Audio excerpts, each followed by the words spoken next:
going forward. There we go. Now I am. So there's me. You're going to find me. Okay, that's me in my agronomy class as a Bachelor of Agricultural Science graduate in about 1986. Ready to take on the world, but no idea what I'm going to do. Absolutely none. And I think that's where a lot of students end up at the end of their fourth year. I went and worked for a couple of years, and then I came back and did a PhD on peas. And I harvested 28,500 individual plants. And Mike Dunby is here. He was responsible for that, and I've held him responsible ever since for me having to do that. But it gave me the understanding of what it takes to get good data. I finished my PhD here at Lincoln, and I went to the UK, and I visited 87 pubs in this real ale book. And so I enjoyed the beer, and my wife enjoyed the morning teas or the lunches that were there. So I thought the Farmer's Arms was a pretty good one to go to. But the interesting thing for me was when I went to the UK in the early 1990s, they weren't interested in production agriculture. They were actually only interested in environment, so it was beetle banks or climate change. Now, early 1990s, climate change wasn't really something that was being talked very much about in a New Zealand context, but I did and was involved in some of the very first experiments that were done on wheat on climate change. And so this is an open top chamber, and we were looking at the impact of CO2 and temperature changes on wheat. I came back to New Zealand, was fortunate to pick up a lecturing position here at the university, and mentored by two of my colleagues, Dick Lucas and Warwick Scott. You can achieve a lot if you give away a good idea. I think that's been a really good mantra for me. I've got more ideas than I have time to research them. I've been very happy to give away ideas. And Warwick Scott, practical science in the service of rural industries. And that's sort of the space that I operate in, is trying to service the rural community that Lincoln has a real affinity with. I don't do it alone.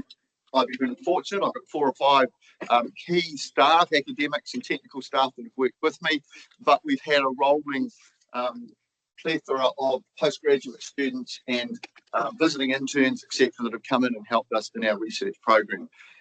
And for any of you that know me, you will know that actually all of the stuff I'm going to present to you today, I didn't collect any of the data, and I didn't prepare any of the slides, because I have other people that can do those jobs for me and are much better at it than I am. So when I was thinking about when you think about how to talk to farmers, the organisational psychologist Adam Grant suggests that there are 4 ways in which we communicate. We communicate in a preacher basis, faith-based with no proof required; a politician, no claim required; prosecutors, flaws in other people's arguments. So the truth is not really required, but that's how lawyers operate. So I can argue both sides of a particular argument. And the 4th one being how scientists operate. An evidence-based with uncertainty and recognising that I might be wrong. So I'm quite happy to say that what I present today, I might be wrong. And if that happens, that's fine. I've got no problem with that. I'll change my mind with the data.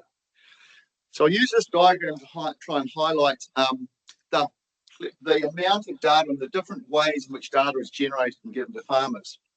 And what we have here is the on-station experiments that are very controlled and done by our PhD students with high data integrity but low currency and relevance to the farming community that we're dealing with. What we really need for them are case studies. They enjoy having less data integrity but more currency and relevance. So you need to think about where you're operating in that continuum. So the preacher, myths and legends, the politician, the lawyer, and also us, and then the scientists. So most of the information I'm going to be presenting is going to be from on-station experiments, models, simulation, but also some case study work. I found recently I also have to define what I'm talking about when I talk about science. And so for me, science is things made as simple as possible, but no simpler. A test against reality, the simplest check possible, do that, nothing more. And it's how we investigate the natural world. In the 1940s, there was some debate about what science actually is when the Bog was being created, and there were some scientists that were working at Albuquerque that decided that the Russians should also have the bomb. And so there was this debate about what is science and who should own science. But nobody does. Science is communal. It's got common ownership with collaboration. It's universal. It's evaluated independently through the peer review process. And once you've done the peer review process, it doesn't mean it's good science, it just means it's been published. How well it stacks up after that is then whether it's peer reviewed and whether it remains as science. Disinterested, I don't get paid more if there's more loose than sold. Uncorrupted by self-interest and financial gain, and organised scepticism. And my example that I use with the students for that one in particular is genetically modified organisms. So we work in society's norms, and New Zealand society says we don't want GMOs currently. Other countries say they're fine. So our science has to be based and aware of the society's norms that we're operating within. So let's have a look at climate change, because that's what I was working on in the UK. What's happened since, the drivers of it, and mitigation versus adaptation. Our Land and Water, the National Science Challenge, did this bubble diagram from the agricultural community of New Zealand saying what are the biggest issues that we have that we're going to work on, and climate change clearly was one of those, with greenhouse gas emissions being an important component. Most of us are aware, nitrous oxide, methane and CO2, that's what we're dealing with. I put this slide up because it was the very first slide that I put up in the very first lecture that I gave to Plant Science 321 about 35 years ago. And the interesting thing for me was I met one of these students that was in that class about 10 years later in a professional capacity, and he said to me, we thought you were mad. We took your notes and put them in the bin. And the only other thing we remember is that you kicked out the people that arrived late. So I haven't done that today, but I still think if the opportunity exists. So let's have a look at some of those things. We need to improve fuel efficiency, double the price of petrol, cut emissions, and increase our percentage of rail. We may be feeling the pain about petrol prices at the moment, but actually on an inflation-adjusted basis, they're about where they were in the 1980s. So we certainly haven't doubled the price of petrol. We've started to see a shift in the global use of transport. So on the left-hand side, the big blue bar is actually the Chinese using the sea for transporting a lot of goods. So we've moved away from some of the road, but you'll also see that the road percentage of freight in China has also increased. So we're not really meeting that requirement. Road transport is still one of the biggest drivers of climate change. The other major driver of climate change is, of course, our energy consumption. And so since about the 1960s, and keep an eye on the 1960s because that's pretty important, since about then, we have continued to see an increase in the use of fossil fuels. So coal, crude oil, natural gas, some nuclear, hydropower, wind, solar, modern biofuels, and the other renewables. So we've continued to burn and utilise fossil fuels, and the debate remains and continues to be the use of fossil fuels. Things like the price drive us towards renewables, and one of the things that's happened with renewables, and we're seeing a lot of it in New Zealand lately, is we're seeing a reduction in the price of solar panels. So we're seeing this come down very quickly, and the international, the IPCC, Intergovernmental Panel on Climate Change, in their 5th assessment report, constructed some representative concentration pathways at that point in time, saying what would happen with different levels of CO2 in terms of watts per metre squared of energy that were going to be put onto the globe. And they created these scenarios, and they put on one which was RCP 2.6, 4.5, 6, and then 8.5, which was sort of a doomsday scenario. And you can see that the cost of solar panels has fallen well below what the predictions were in 2011. So we're actually doing better in that space than they predicted we would be in 2011.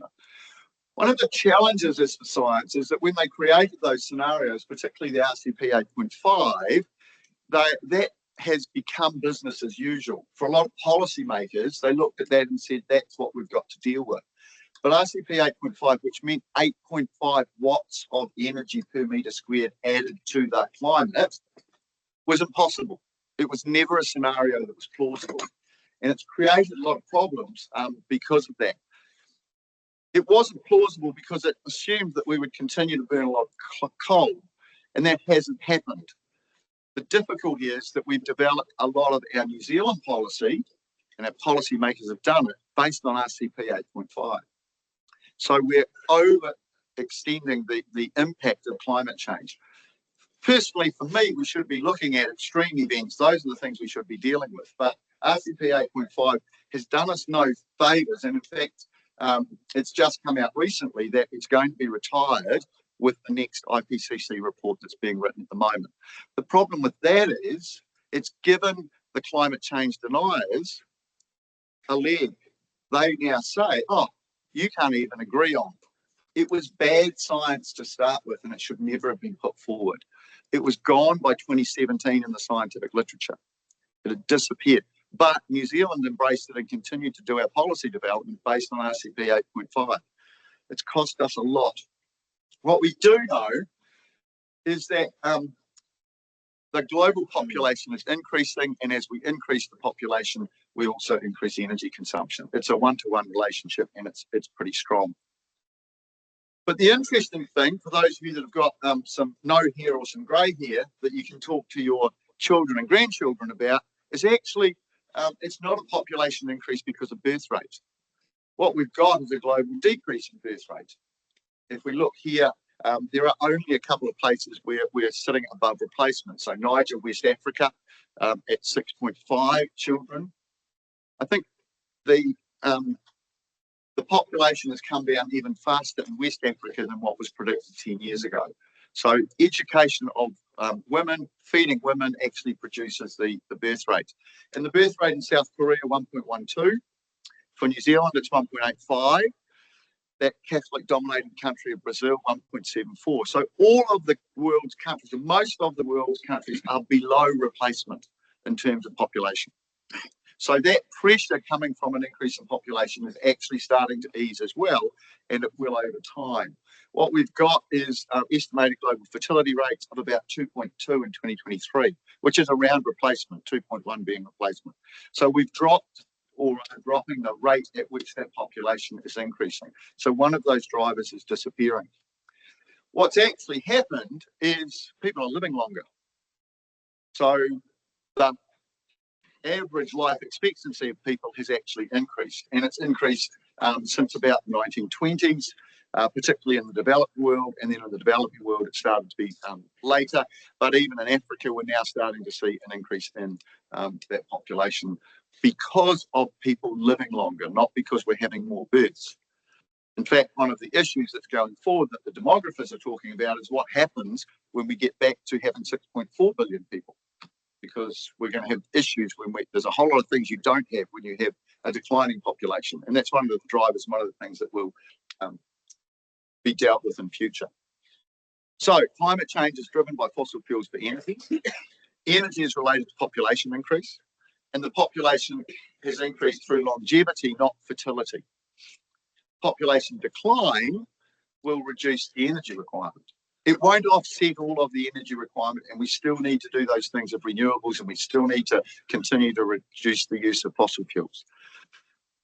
But that transition from fossil fuels to renewables is ongoing, and the transport and energy sectors are the main contributors globally, and they are the ones that need to be that are being worked on to try and reduce the amount of fossil fuel that they're utilising. That's the global situation. From a New Zealand perspective, I started working on I came back from the UK and started working on, well, who's going to be most affected by climate change in New Zealand? It'll be East Coast sheep and beef farmers. They were already coping with variable climate, and when I started talking to them, I never discussed climate change. So 30 years ago, that wasn't a topic that you would have. I simply said, you have a variable climate. Some years it's really dry, some years it's wet. How can we create systems that will benefit you? But they were the most affected. So that's where we set our research group operating predominantly. One of the things you need to understand is if you want to make change on farm, you have to understand what drives and motivates farmers.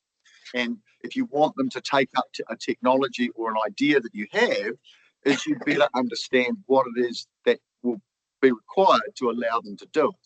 And our farmers are probably no different to what the study is from, it's a McKinsey report from the US farmers, and it basically says farmers require a value proposition.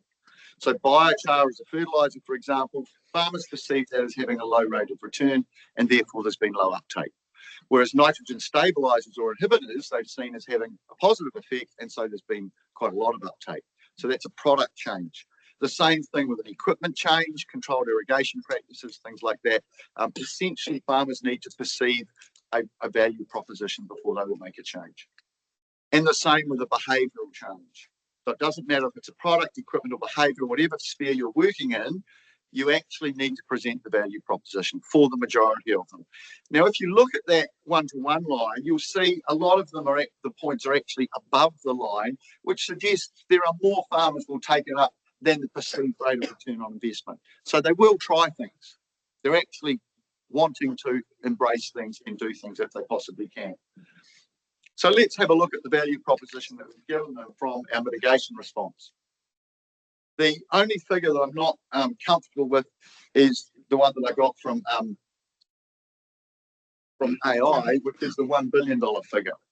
I got it to find for me the math reports of how much money New Zealand has actually spent on greenhouse gas emissions over the last 20 years. And it went through the MPI reports and came up with $1 billion. So I went back through as many of those as I could find. It's about $1 billion over 20 years. And we spent that money on genetics, methane inhibitors and vaccines, nitrous oxide inhibitors, genetically modified ryegrass, bovar, probiotics, etc.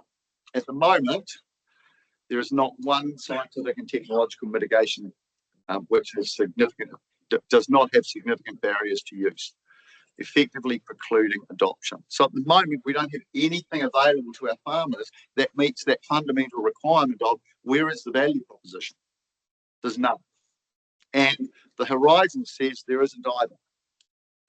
If you think about the greenhouse gas emissions, people are talking about a 10% reduction, which would be 4 million tonnes of carbon dioxide equivalents by 2030. If we spend $1 billion doing that and we can reduce by 4 million tonnes, that would be about $250 per tonne of carbon. The current price of carbon is $54 per tonne. It isn't a value proposition. I have no problem with New Zealand having spent research money on trying to reduce methane production from our ruminants. What I have a problem with is that it's been at the exclusion of every other avenue that we might have had and taken as we went through the last 20 years. It's essentially taken all of the research money.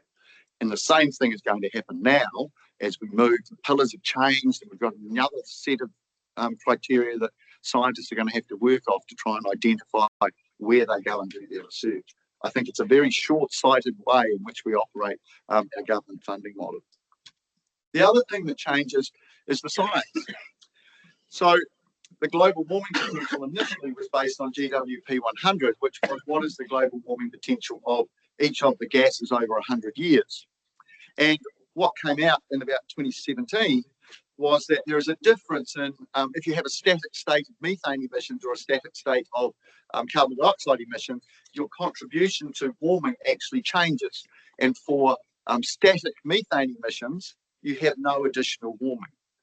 So from a biogenic methane perspective, which is the stuff produced by cows or our ruminants, effectively it's a very short-lived gas, and it was created from carbon dioxide and water being joined in a process called photosynthesis, which gave them some biomass, which they ingested, which then they produced some methane.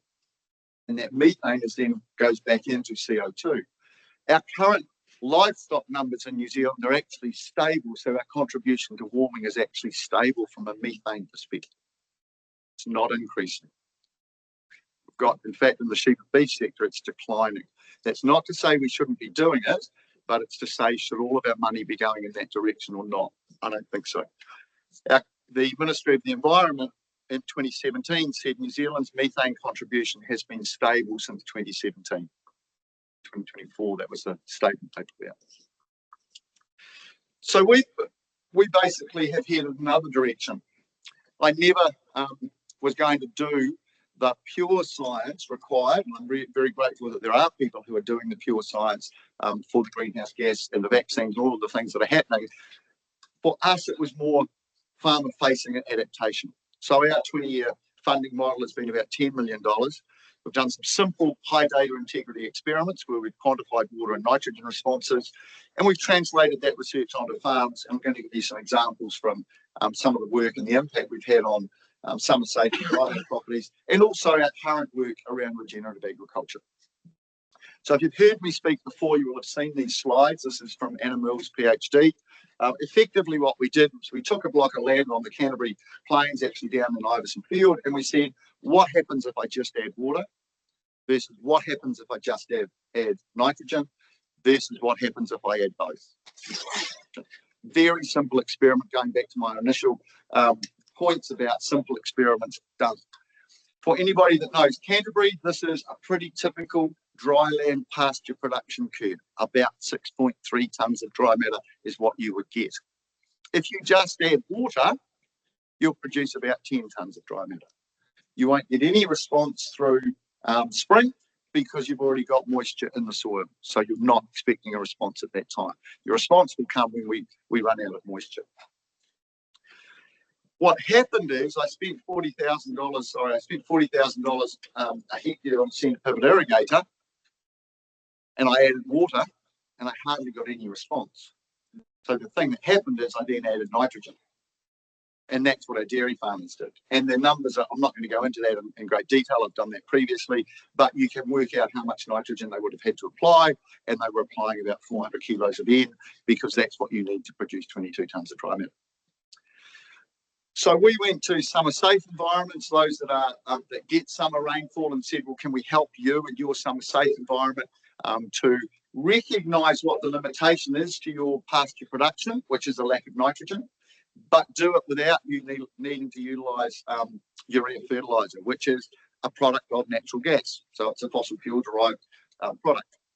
And so we worked with farmers and created this, what I call satellite farming, in this case, a mixture of plantain with a lot of red and white clover, and creating a pasture that is more productive than what its resident pastures were. And we've got to about that 20 tonnes of dry matter that I said we were able to produce down here when we added water and nitrogen. So over a 4-year period, 3 years of very legume dominant pastures, and then following that with some Italian ryegrass, the technicalities of which we don't need to go into today, just to show it is possible, with no oil wells, just with using appropriate species in the appropriate place. In addition to that, we've said that a lot of the data we collect is really useful to other people, and so we've created a database called Ag Yields, which is hosted here at Lincoln University. It's an open access database that now has 70,000 data points in it. So Carmen Teixeira is here, and she effectively is the person who runs that database. Because there's a lot of data that farmers collect that disappears. There's a lot of people that do research, they get their funding and it sits for 3 years, they do a report and it's gone. So Ag Yields has been created to try and say, hey, look, there's value in all of that, and New Zealand Inc. actually paid for that. So the public paid for that research. Let's make sure that data is available. So adaptation, science-based responses to climate change. Summer dry sheep and beef systems is where we've put most of our emphasis. The interesting result from Anna's PhD was that when we took that 6.3 tonnes of dry matter and we just added nitrogen, we were able to produce 16 tonnes of dry matter. So that's a huge increase. We're 2.5 times as much herbage off the same area of land. And we then went on farm, and we did that on farm. So we compared, this is an example from Banks Peninsula, where we had bluestem growing on a commercial farm. Thank you, Matt. And we looked at the improved and unimproved. And of course, you get a variation in the yield that you're expecting with the rainfall that you get. So this is 3 years of data. An average year about 5.4, a dry year 3.3 tonnes, and then a wet year giving them 8.5 tonnes. On average, about 6 tonnes of dry matter. So exactly what we would expect from the data that we've done previously. The lucerne, if we add those three numbers up, 14 plus 10 is 24, and 18, that's 34, 42, close enough, about 14 tonnes of dry matter. So that's the potential that's sitting there simply by having the right legume in the right place and giving that farmer the opportunity to then utilise it. That's the first part. The second part is they then try and graze it, and so you get a whole lot of other problems come along. You've got to sort those out for them as well. And for those that know my history a little bit, you'll know that I did a lot of that with a farmer called Doug Avery from Marlborough. And Doug wrote up his story in that book. And I'm not going to dwell on Doug's property or the data from there, because that property has increased in size and very difficult to talk about without explaining it in great detail. But what I learned in that interaction with the farmers is that most farmers have optimized their system. They understand how their system operates. And so they have this plateau where their output has become stable. And then we come along and we offer them a new cultivar or some fertilizer and we get incremental change. But what I'm trying to do, what we're trying to do is implement a totally new technology. And farmers are just people. They're just the same as the rest of us. If you give someone a new technology, it takes them a while to work it out. So I come along to Doug's place and I say, Doug, I want you to graze your loose land. He goes home, grazes his loose land, no backup, kills 200 ewes. Because there is going to be some negative output the first time that he tries to do things. And so this is what we need to understand. But what we're trying to achieve is not incremental change, it's transformational change. It's step change. So there's going to be some system problems there. There's going to be some negative output. And during that period, there's a risk of reversion. And that's when the agribusiness community needs to come along and help. So our job is not to say to farmers, you're not going to have problems when you implement the new idea that I'm giving you, but give them the skills to be able to do it and give them the backup. That's what the agribusiness community is for. That's what I see our role as being, and that's what I've seen the students and those that I've been fortunate enough to educate go out and do. Because we want to minimise that period of negative output and therefore that period where there may be a risk of reversion. So the case study that I thought I'd present to you is from Bog Roy Station, because it's a contained high country station. So the farmer from Bog Roy sat in my office. His wife was a Ravensdown Revan, a BXI honours graduate, was coming to ask me a technical question when she was working, and he sat there and he picked up the field day that we'd had on Avery, and he said, "Can I do that on my farm?" And he described his farm to me, and I said, "No, you're an idiot." And he, not quite like that. I basically said that what he had is a farm system that wasn't set for the production that he had. He was trying to do things in the middle of summer in the high country when he had no moisture. So he was trying to finish animals at a time of the year when he just absolutely couldn't do it. So we took his system to pieces over time. It's a small high country property and gradually increased the area of dryland loosening from around 30 hectares to 350 hectares. It's a 420 millimetre rainfall environment. Canterbury's about 600, 650 depending on where you are. So we're talking dry. What happened in that system, 2008, he was producing about 90 tonnes of weaned lamb.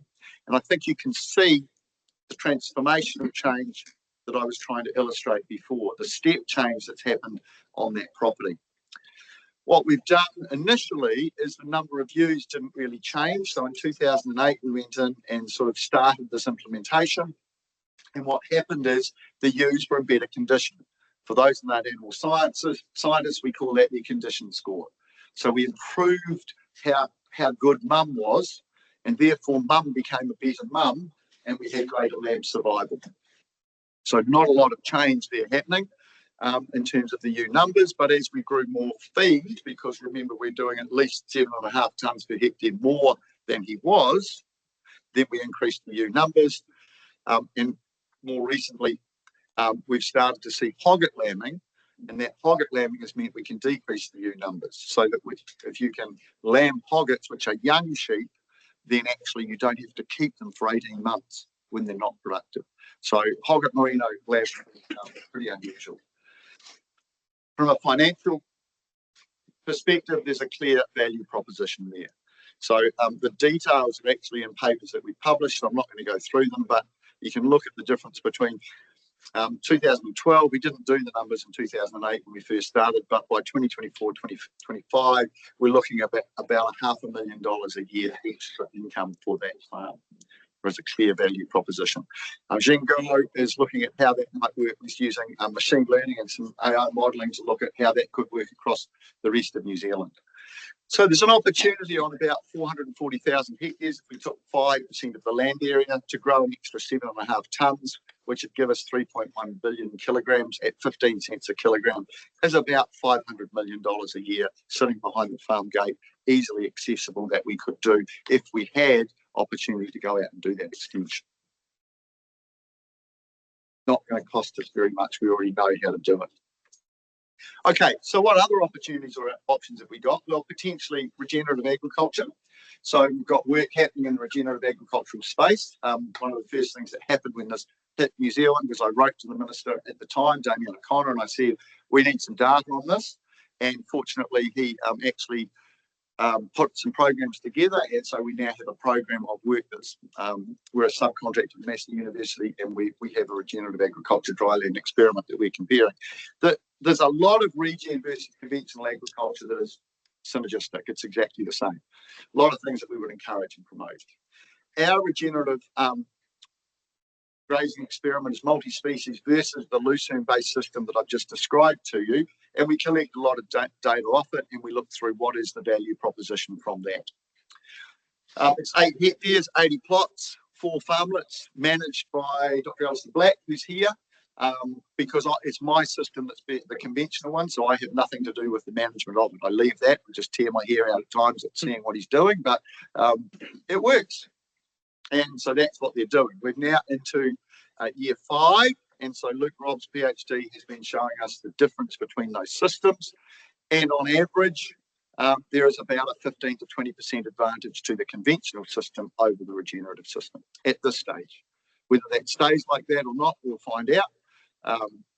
But it's not surprising, because if we look at more commonly known data from cropping systems, remember agriculture in New Zealand is generally pastoral, but everywhere else in the world it's arable. We look at those arable data, it's about the same. Conventional agriculture has about a 15 to 20% advantage. So we now understand that if people want us to farm with regenerative agriculture, we're going to need a premium of about 15 to 20% to cover the cost difference in production that's occurring at this stage.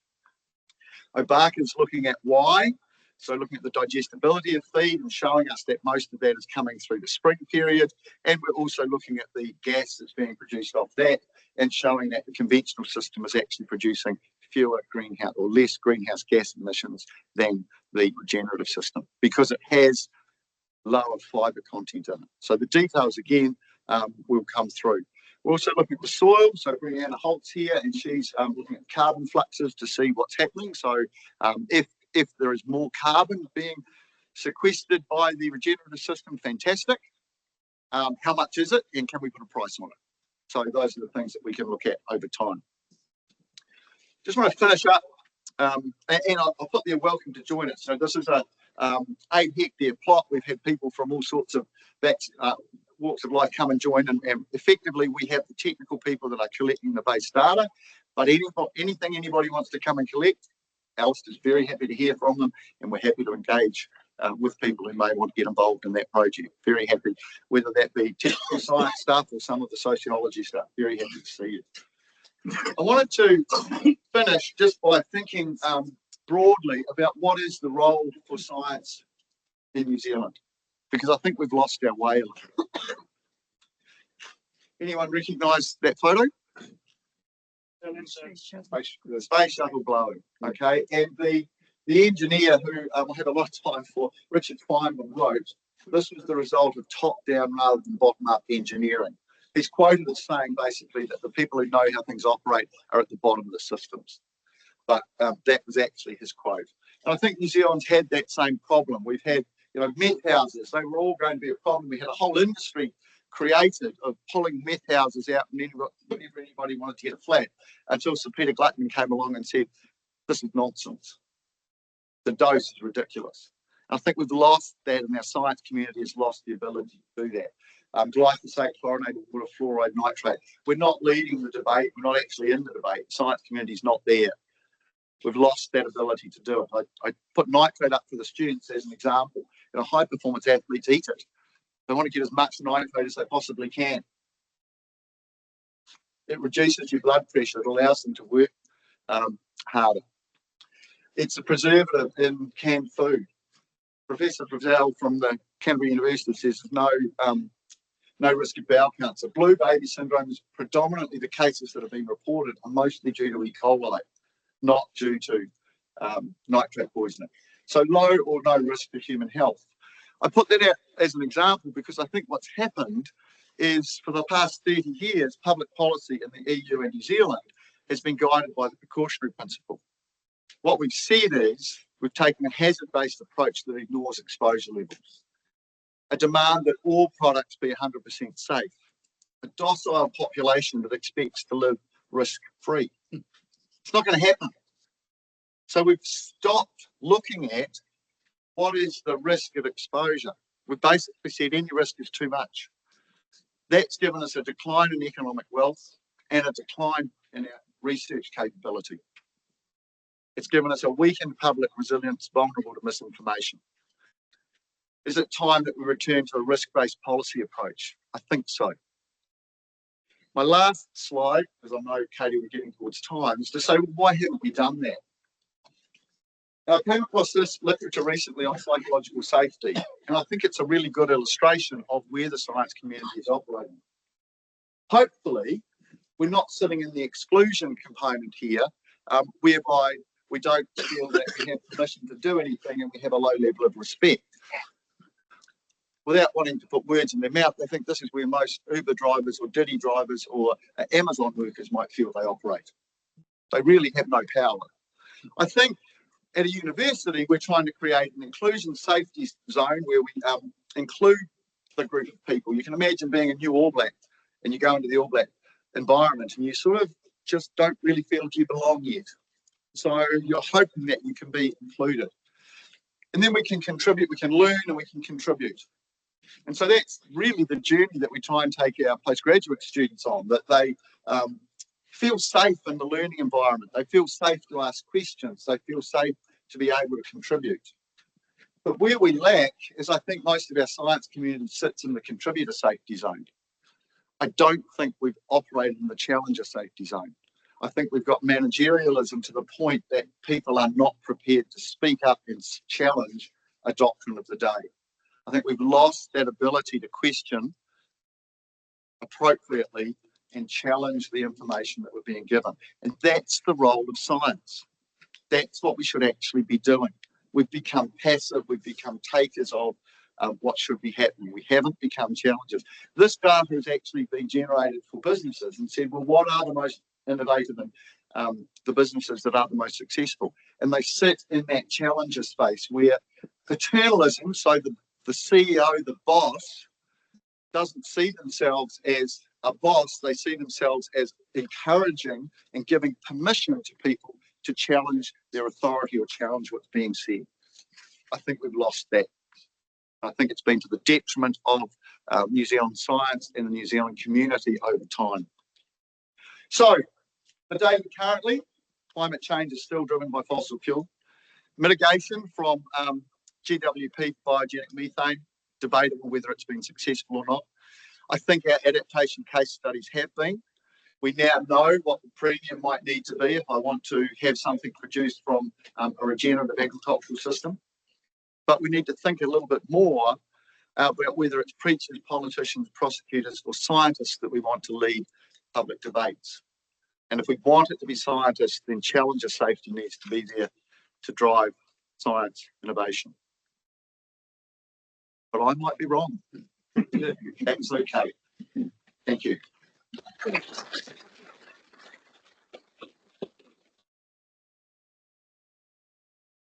Yeah, for an absolutely insightful presentation there. Great opportunity now for questions of Derek. Points of clarification. If you would just put a name to yourself as you're answering these questions, please. And speak nice and loudly, please. I'm Fayaz Kabir. Actually, I'm doing my research on climate finance, and it was a wonderful insight to your presentation. I learned just a little point to make to discuss with you. You discussed the population rise and energy consumption and the risk to the climate change. Just to point out, what do you think an average consumption of energy in the developed country, for example, New Zealand, would be multiple times of the use of 100 times consumption in the Africa? Just absolutely. And the developed world is if you go back and look at the data and you look at the use of the countries that are telling us all to do things, the UK, the US, the EU, are all the ones that have produced it. The developing countries, their contribution is minor. I have no issue with that at all. The petrol use and use that. Sorry? Petrol use and use exactly the same sort of thing. So so how do we best deal with those things, right? And I think price is a really good motivator. And although we may not like the price of petrol going up, actually it's causing globally more people to think about their use of fossil fuels. There aren't easy answers for that.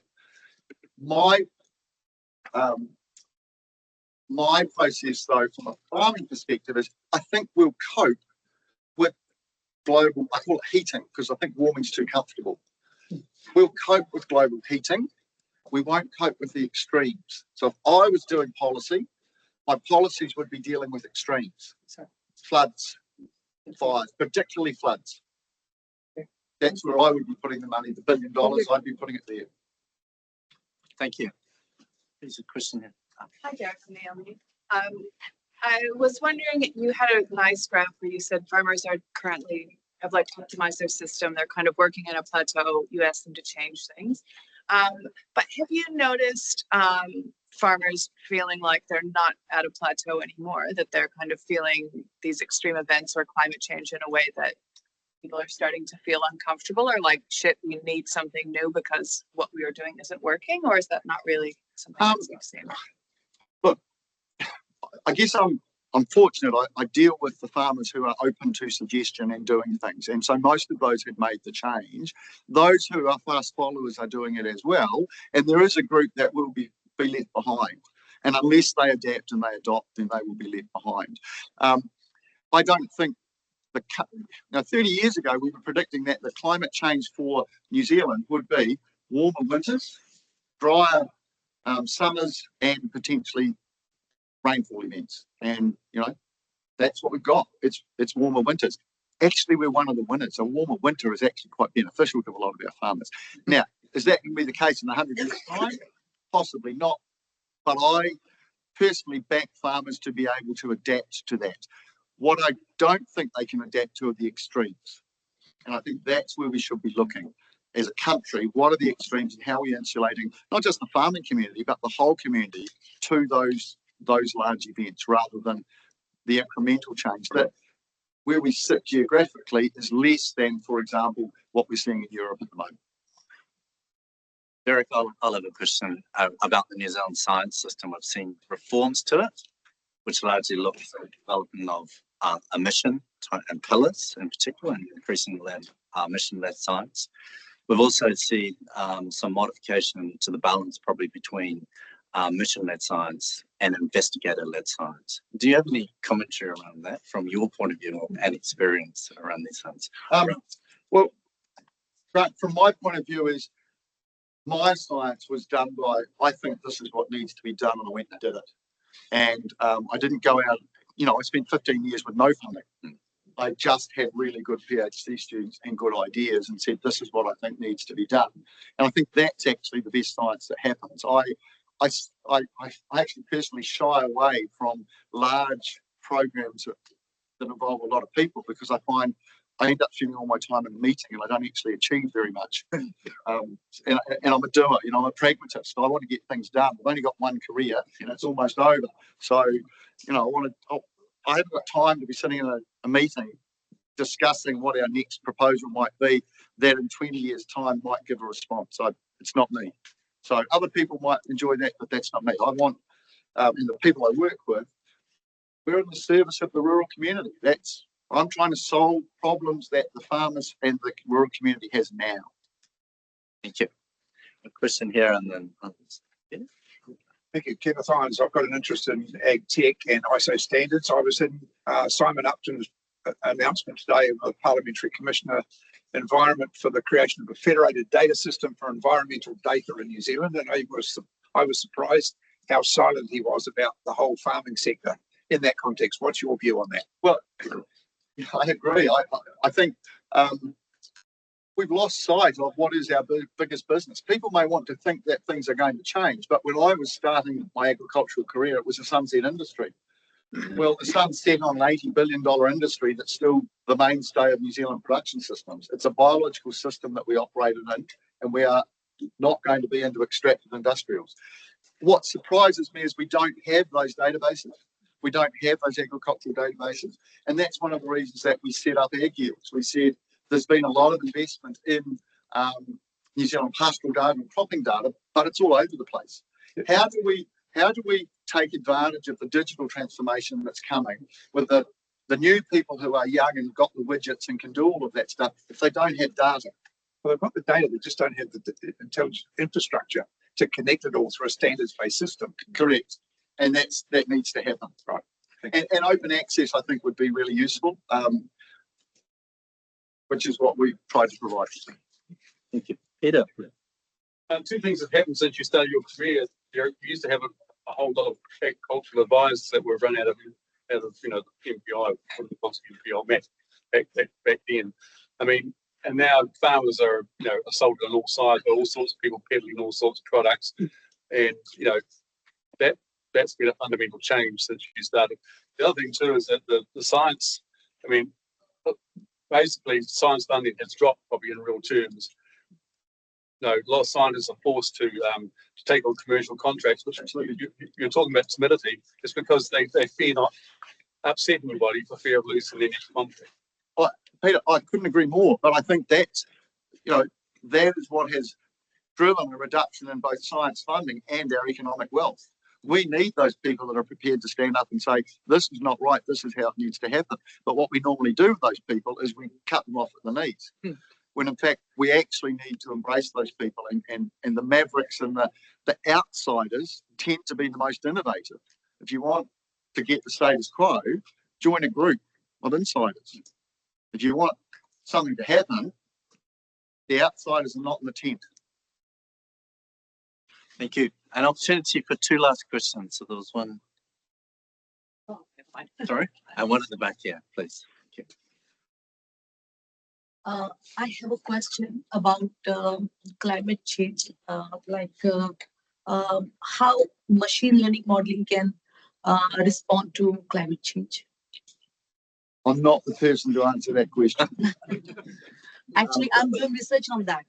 So I want to check from you, like whether how you can answer me about this. Well, I think there are people that are smarter than I that can do that, and I'm working with some of those because I think that's important.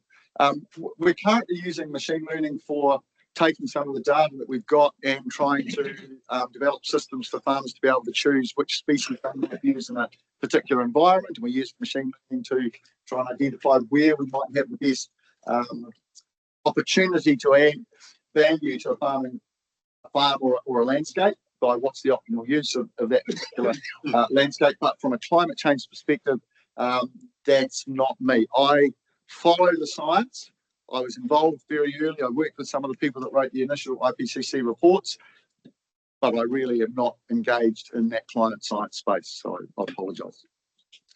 Sharon, you can be the lucky last, please. Yeah, I'm here. Given your view on science and the funding and on the current environment of tertiary education, what should we do as educators to teach our young people coming along? What are the key things that, in your eyes, that we should be focused on? Well, they need to learn how to think. That's it. They need to get a foundation, a solid foundation of first principles.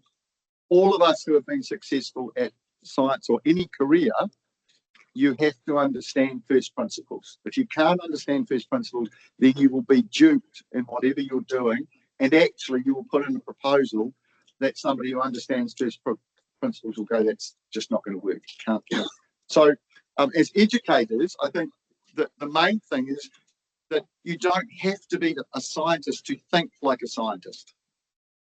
Okay, and the idea of thinking like a scientist is to take the data available and change your mind, and that's the key component. I'm happy if in 20 years' time someone comes along and says what Moot did was terrible. Okay, that's cool.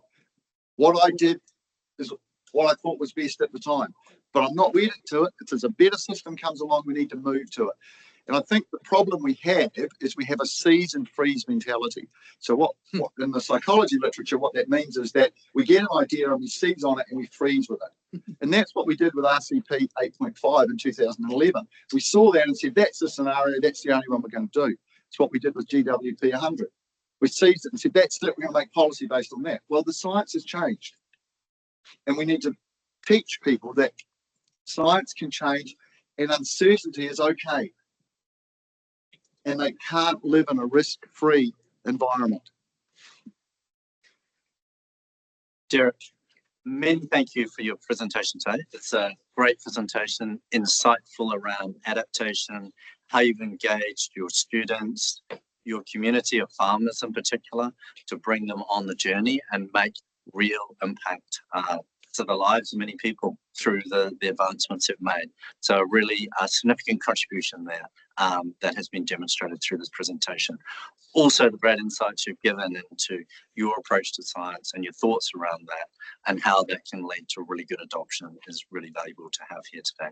Thank you very much for this. A little side.